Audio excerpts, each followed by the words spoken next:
هو الله الذي لا إله إلا هو عالم الغيب والشهادة هو الرحمن الرحيم هو الله الذي لا إله إلا هو الملك. بسم الله الرحمن الرحيم. لا حول ولا قوة إلا بالله العلي العظيم. الحمد لله رب العالمين وصلى الله على سيدنا محمد وآله الطيبين الطاهرين. اللهم أخرجني من ظلمات الوهم وأكرمني بنور الفهم. اللهم افتح علينا أبواب رحمتك وانشر علينا خزائن علومك برحمتك يا أرحم الراحمين. Alhamdulillah, we have tawfiq to continue our study of Introduction to Islamic Mysticism by Ayatollah Mutahhari. As you remember, last session was dedicated to the beginning of the 9th section of al-Isharat wa Tanbihat by Ibn Sina, Sheikh al-Rais. And we said that this section of al-Isharat wa Tanbihat is a very useful introduction to stations of mystical journey, and for this reason Ayatollah Mutahhari decided to have a very quick review of this part. But inshallah, after we finish this introduction, we will go into this section of Isharat again, and we will have more inshallah time to study line by line this section of Isharat. Okay. What we said in the last session was first a definition of Zuhd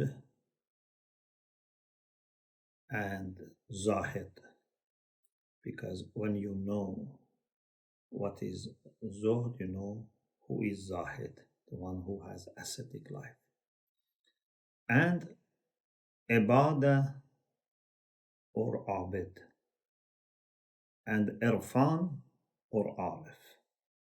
So we talked about these three things, and we said that they may overlap.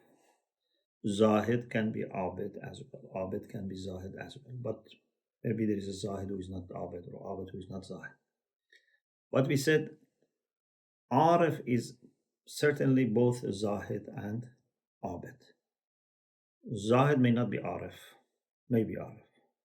Abid may be Arif, maybe not Arif, but Arif is certainly Zahid as well as Abid. And we said what's the definition of Zuhd, what is definition of Ibadah. But we said that for Arif, then there is a different understanding of Zuhd and different understanding of Ibadah. So Alhamdulillah, we talked about this. Now we want to move on to the new part. Al-Arifu yuridul haqq al-awwal. Arif is the one who wills, who wants al-haqq al-awwal, Allah subhanahu wa ta'ala, the first reality, the absolute truth. Arif wants Allah subhanahu wa ta'ala.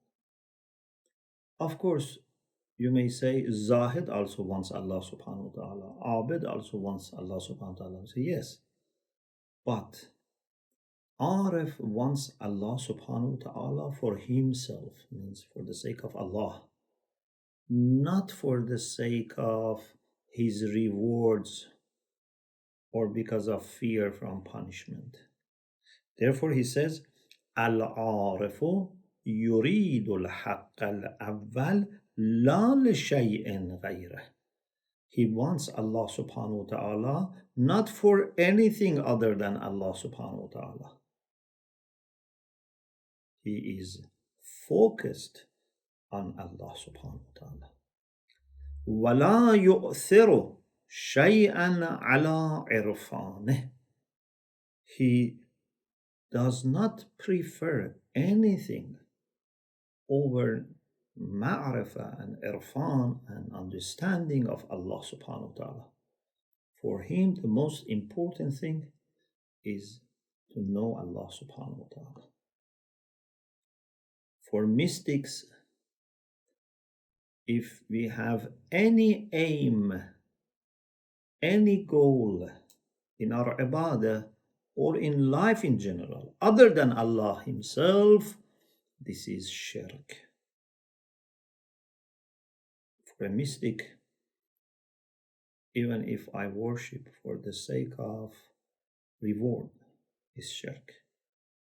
Even if I worship for the sake of, I don't know, having easy life, having abundant, I don't know, rizq, sustenance, having good family, having good reputation, all are, in a way or another, shirk, a kind of polytheism. We need to be only looking for Allah subhanahu wa ta'ala and knowing more about Allah subhanahu wa ta'ala. وَتَعَبُّدُهُ لَهُ فَقَطْ. For arif, the reason for ibadah, worshipping and serving, is only Allah Himself and nothing else. He does everything for the sake of Allah. وَلَأَنَّهُ مُسْتَحِقٌّ لِلْعِبَادَةِ. Why he does ibadah of Allah for the sake of Allah? Because Allah is entitled, Allah is deserving that.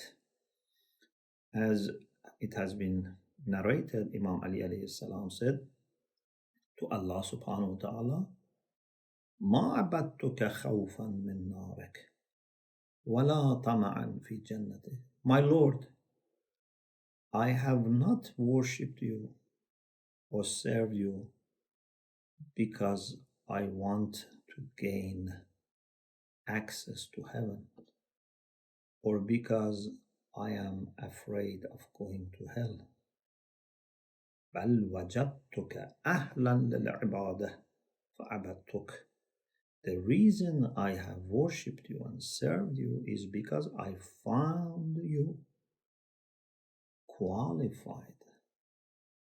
You are the one who is qualified, who deserves ibadah, who deserves ubudiyah, worship and servitude. This is why I worshipped you and served you. It's not for gaining anything else. I don't have any other reason. When I am faced with your perfection, with your beauty, the only natural response is to show my unconditional and unquestioned appreciation, submission to you. So Arif does everything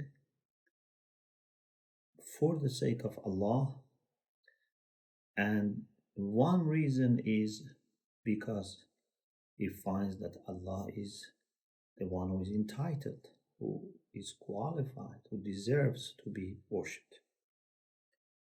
وَلَأَنَّهَا نِسْبَةٌ شَرِيفَةٌ إِلَيْهِ. And ibadah by itself is an honorable relation with Allah subhanahu wa ta'ala. It's a good relation to have with Allah subhanahu wa ta'ala. It's a matter of perfection for us. لا لرغبة أو رهبة. Arif does not worship Allah because of raghba or rahba. Raghba means yearning, you want to achieve something, or rahba means to have fear. So it's not because of raghba, because of the desire for blessings of Allah in dunya or akhirah, or because of fear from problems and punishments. No. They worship Allah because they find this to be suitable and natural. Like, for example, when Ayatollah Mutahhari says we think of heroes or champions in different fields, different disciplines, in sport, in arts, in sciences,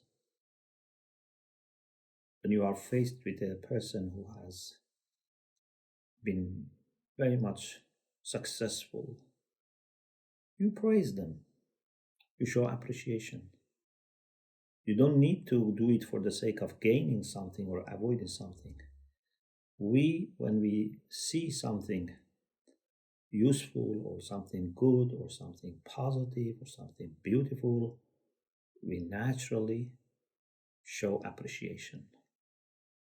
We show respect.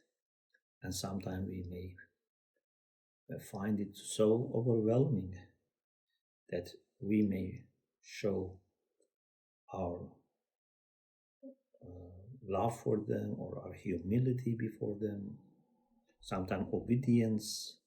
It depends on the case and the rationality of the person, but for sure it's not always because we are gaining something or we are avoiding something. It's because of seeing something good there, something beautiful there, something successful. Then Ibn Sina says, if there were a raghba or rahba, then indeed they were the reason for ibadah. إن كانتا فيكون المرغوب فيه أو المرغوب عنه هو الداعي. Then the things that we want to achieve, for example, blessing in heaven or azab we want to avoid, they would be my da'i, the one that gives me motivation. And they would be what I am seeking, not Allah subhanahu wa ta'ala.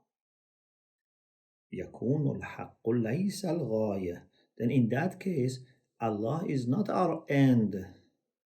Allah would be a means to achieve what we want to achieve, whether it be blessings or protection from punishment. So, this is a very important point about clarifying the aim of arif.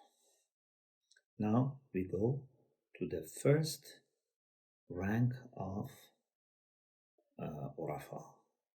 Bismillahir Nur, Bismillahir Nur, Bismillahir Nur.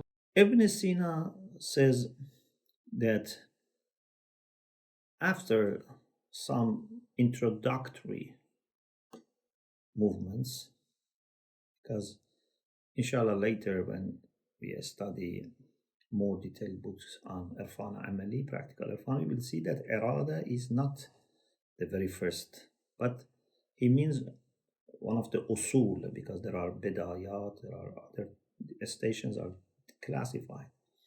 One of the major ones, after passing through some introductory stations, is al-Iraadah. And this al-Iraadah is also something that is always needed, and therefore Ayatollah Mutahhari says, indeed, this is a summary of the whole journey, so it's not one station. Many of these stations actually are like that. It's not that you finish them and you have nothing to do with them and you move on to the next one. Many of them would remain with you, and you have, it's like a building. If you have 100-floor building, it's not that when you go higher, the lower floors are not needed, or you need them. And many times, actually, at the same time that you are building higher floors, you still have to work on the lower ones to furnish them, to equip them, to repair them, to improve them. Okay. أول درجات حركات العارفين ما يسمونه هم al-Iraadah, which becomes هم al-Iraadah. The first degree, he calls daraja, the first degree of the movements, the journey of mystics, is what they themselves call it al-Iraadah. Arada means will, and here means very strong decision to move towards Allah subhanahu wa ta'ala. Imam Zainul Abidin alayhi salam says, علمت أن أفضل زاد الراحل إليك عزم إرادة يختارك بها. The best provision of a wayfarer towards you is to have determined will by which he chooses you over anything else. يختارك بها. He chooses you means chooses you above and over everything else. Determination is very important. So, the first thing that Ibn Sina mentions is al-Iraadah. What is al-Iraadah? What is this strong will that arif should achieve? In order to become arif, you need this. هو ما يعتري المستبصر باليقين البرهاني أو الساكن النفس إلى العقد الإيماني من الرغبة في اعتلاق العروة الوثقى. Very beautiful. He says this is a condition that happens to someone who is enlightened and insightful because of certainty that he or she has achieved through reasoning, through demonstration, through burhan. Someone who has been thinking and studying and reflecting and discussing and asking questions. So through intellectual approach has become 100% clear that Allah is the only one to want, to desire. The second group are the people that they have achieved sukoon, serenity and tranquility in their nafs because of iman. Of course, iman and intellectual approach, in our view, are not two separate things. And iman needs ma'rifah. Ma'rifah also needs iman, or leads to iman at least. But we can say that there are two types of approach. Some people focus more on intellectual discourse and discussion and adding to their ma'rifah through theoretical discussion, and some people through faithful life. In any case, they want to achieve a position of grasping al-urwatul wuthqa, which is the firmest handhold. وَمَنْ يُؤْمِنْ بِاللَّهِ وَيَكْفُرْ بِالطَّاغُوتِ فَقَدْ اسْتَمْسَكَ بِالْعُرْوَةِ الْوُثْقَى. So they want to reach that level of sukoon, which is through connection to Allah subhanahu wa ta'ala, because urwatul wuthqa cannot be anything other than closeness to Allah subhanahu wa ta'ala, although it has different interpretations. For example, in one hadith says, al-hubbu fillah wal-bughdu fillah. This is the firmest. When Rasulullah asked his companion, ayyura al-iman awthaq, in the discussion about wilayah, we have mentioned this. But all relate to nearness to Allah subhanahu wa ta'ala. So, arif through intellectual approach or through faithful life would reach that point of wanting to hold or grasp that urwat al-wuthqa, firmest handle. فَيَتَحَرَّكُ سِرُّهُ إِلَى الْقُدْسِ. Very beautiful. Every word is very carefully chosen.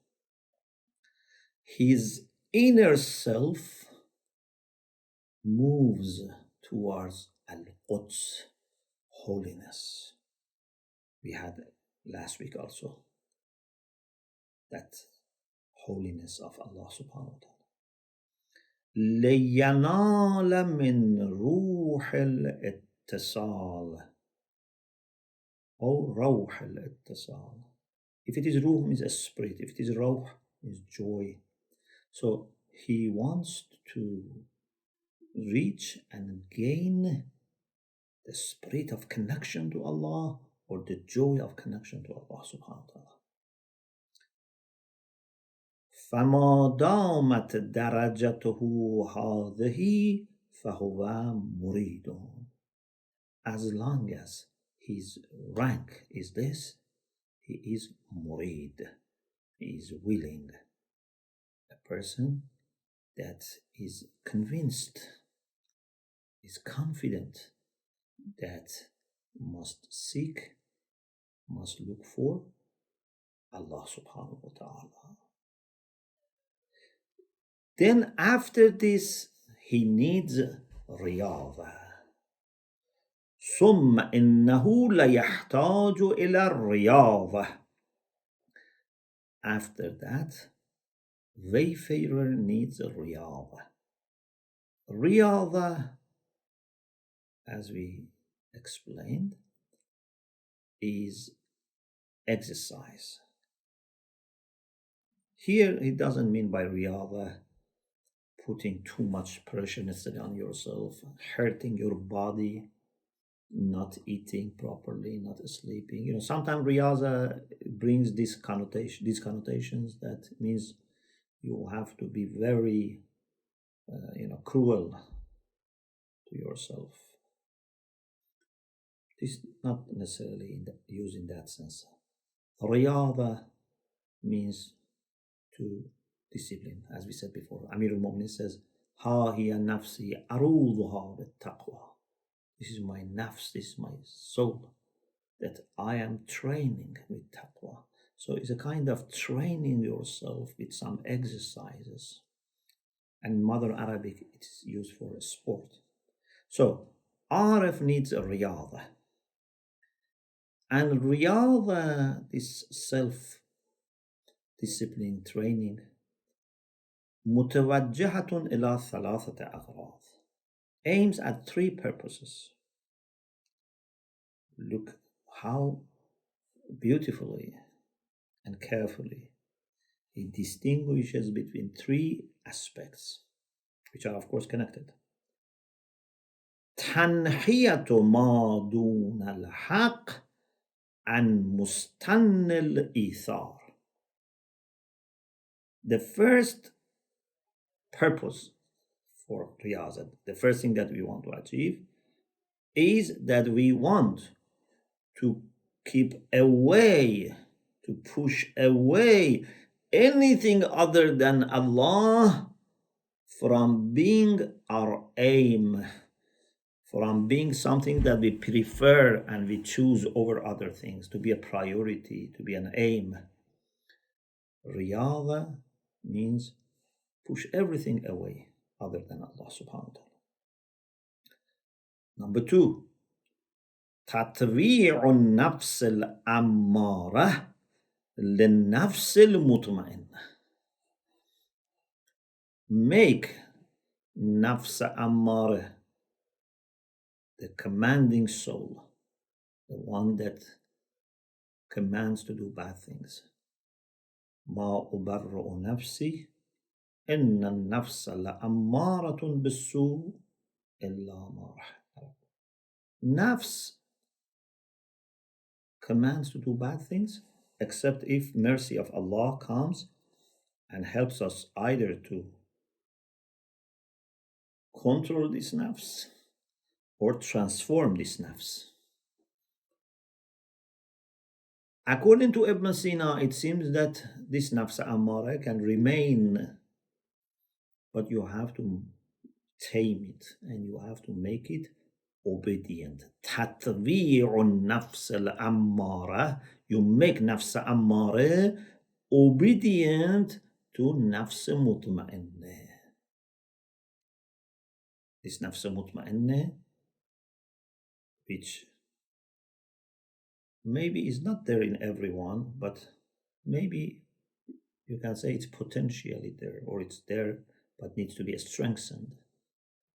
You make nafs ammara at the service of listening to nafs mutma'inna, but this needs riyaadah. لينجذب قوة التخيل والوهم إلى التوهمات المناسبة للأمر القدسي. Very beautiful. One of the big problems in our spirituality and spiritual journey are those thoughts that come to our mind. Khayal is a big problem.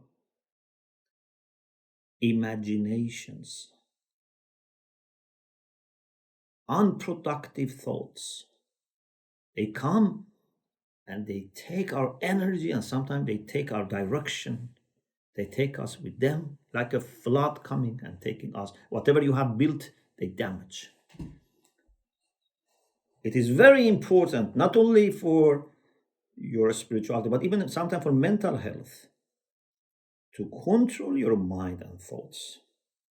Things which are not useful, don't think about them. Maybe you cannot stop them coming to you in the first place, but at least you can ignore them. Try to think about other things which are positive. So, if you make nafs ammara obedient to nafs mutma'inna, then it means that the faculties of takhayyul and wahm, imagination and thinking about the particular things which are there and not necessarily real, or they might be real but not something which exists now. For example, maybe I met something or someone long time before. Maybe by accident I saw a dead person. Now it keeps coming. So I had an image, this keeps coming. And sometimes I have not met any dead person. I have not seen any dead person. My khiyal is imagination. Through imagination is bringing that to me.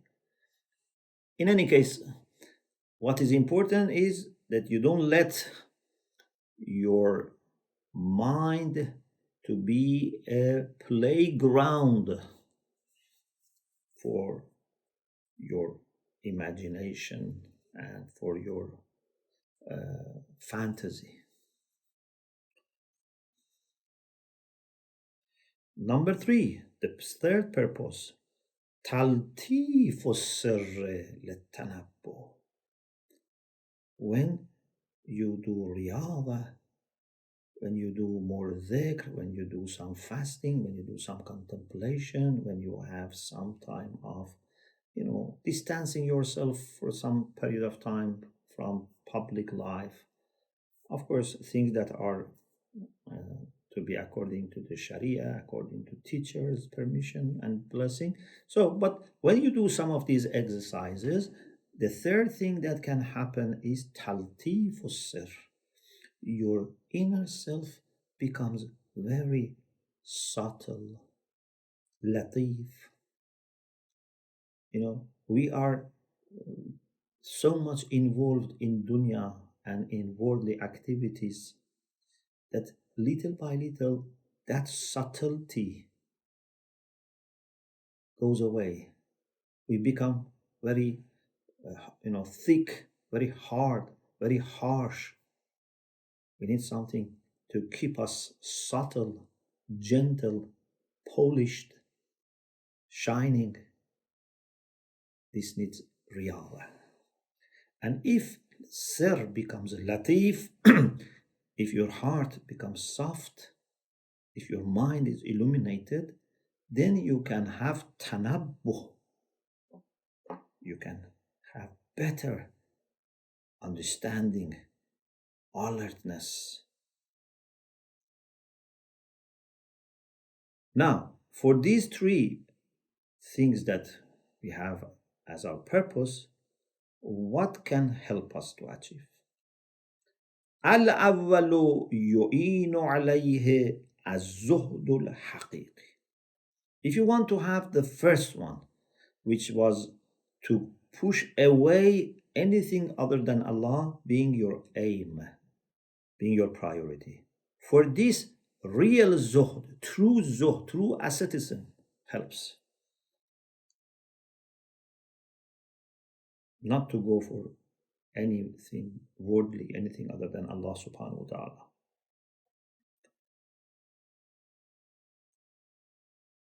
And then for the second, يعين عليه الثاني يعين عليه عدة أشياء. For the second, which was to make nafs ammara obedient to nafs mutma'innah, three things can help. العبادة المشفوعة بالفكرة. Ibadah, but ibadah accompanied by contemplation. Arif makes ibadah with fikr. You know, تفكر ساعتين أفضل من عبادة سنة أو 60 سنة أو 70 سنة. If you contemplate for sa'a, for example, an hour, of course, sa'a at that time didn't mean 60 minutes, but a portion of time. If you contemplate for a while, it's better than ibadah without thinking for a year or 60 years or 70 years. But of course, if it's ibadah with thinking, imagine how great it would be. So, al-ibadah al-mashfu'ah bil-fikr, ibadah which is put next to fikr, contemplation. Ibadah and contemplation helps to control nafs ammara and make it obedient to nafs mutma'innah. 1. 2. Al-alhanul mustakhdama liquwan, al-mustakhdima liquwan nafs. Listening to beautiful voices. For example, beautiful recitation of Quran, beautiful recitation of du'as, maybe beautiful recitations of some mystical poems, or listening to the people who have a spiritual voice, not only their tone, but because you know their character, you know their knowledge, you listen to them. And it's very important, sometimes people think only about the knowledge that they receive from a teacher, for example, or a scholar. And therefore, for example, they read only the text, for example. Or they just ask someone to explain. Or they speed up the video or the audio to listen quickly. because they think it's just a matter of extracting the information. No, it's much more than that. If that person is a person that I think is good teacher, is a good murabbi, or is a person that is anyway few steps ahead of me, then listening to his voice, or for a sister can be her voice, in the way which is uttered is important. It's not just information. That does things with your heart that just the material may not do. Al-alhan, voices which mustakhdima, which employs, means takes control, makes use of quwan nafs. Sometimes a beautiful recitation, for example, beautiful speech, I don't know, brings all our attention together, mobilizes all our attention and our mental and spiritual energy. That would be a good time for getting rid of temptations and bad thoughts. And of course, you have to build upon it. ثم نفس الكلام الواعظ من قائل ذكي بعبارة بليغة ونغمة رخيمة وصمت رشيد. And in particular, the third thing that he mentions is نفس الكلام, the speech, the words of a preacher who is dhaki, who is genius, who uses ibara, baligha, eloquent expressions, has good tone and appearance of guidance, listening to such people. So these three things help with the second purpose, tatbi'un nafs al-ammara lil-nafs al-mutmain. And then, with respect to the third purpose, which was taltif sir, to make your sir in itself subtle for the sake of being alert and understand, what helps is al-fikr al-latif wal-ishq al-afif. What helps is contemplation. We had ibadah with contemplation, but we need again al-fikr al-latif, subtle points, nice ideas, pieces of wisdom. Sometimes people give us fruits of their life in few words. Sometimes we read, for example, a student of Allama Tabatabai says, Allama said this point. Ayatollah Qazi said this point. Ayatollah Ansari Hamadani said this point. We should not underestimate these points. These are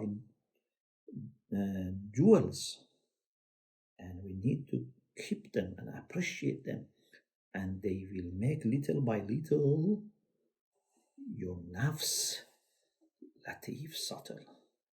You know, it's like food. If you give vegetables only to, for example, some hens or chickens you have, they are more subtle. If you start giving them meat, they will change.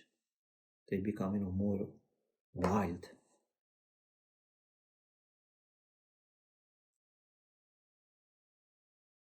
When mind is also fed by money and power struggle and difficult things in dunya, little by little, your mind also becomes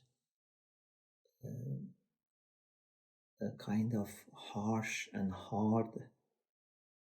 But if you feed your mind with subtle points, spiritual points, beautiful reflections, your mind will transform into a much more receptive, much more understanding, much more intelligent and sharper mind.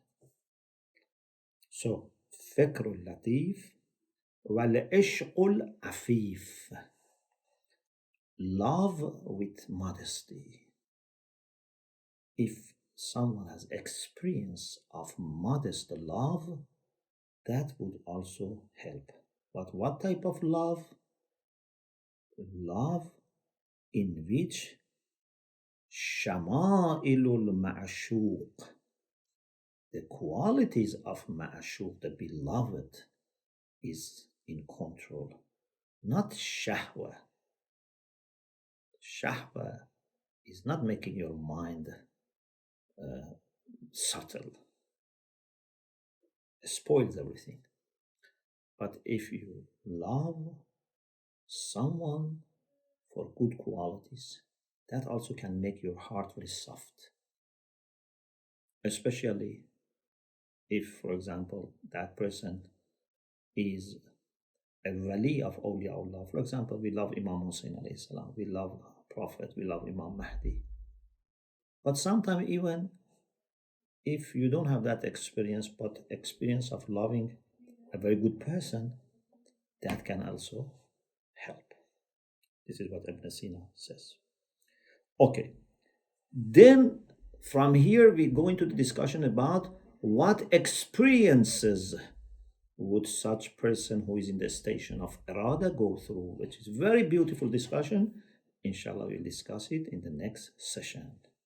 We pray to Allah subhanahu wa ta'ala to put us in this journey and help us step by step by giving us strong Arada, determination, good friends, good mentors, so that inshallah we can actualize the potentials which are there in each of us to be arif, to be a real lover of Allah subhanahu wa ta'ala.